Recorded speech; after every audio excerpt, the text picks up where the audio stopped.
Wie klingt dein Tag? Das Blogger- und Podcaster-Projekt.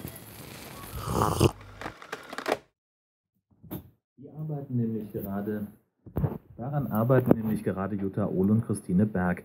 Es geht um den Stadtteil Tegelgrund, in dem alle Frauen Straßen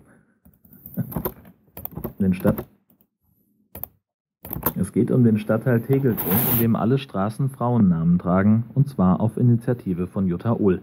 Sie hat sich damals noch als Gleichstellungsbeauftragte der Stadt schon bei der Ausweisung des Baugebiets dafür eingesetzt, nicht immer nur Männernamen für Straßen zu vergeben, und sie hat dafür einigen Gegenwind bekommen. Also da kamen sehr eigenartige Argumente. Also, mal hier, wir haben hier ein paar. Gemeinsam mit Christine Berg hat sie vor knapp einem Jahr damit begonnen, die Lebensläufe der Namensgeberinnen zu recherchieren. Die fassen die beiden jetzt in einem Buch zusammen. Die Biografien der Frauen reichen zurück bis in die Zeit König Christians IV. Einige stammen aber auch aus der Neuzeit. Christine Berg. Also zum Beispiel ist es Hedwig Augustin, die durchgeehrt werden. Das Buch über die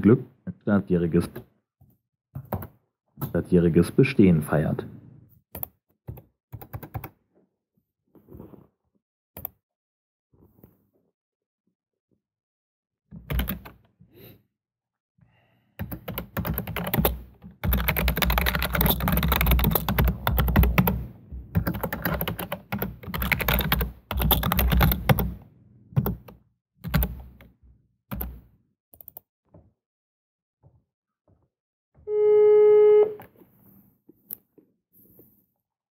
Hallo, hier ist Jörn.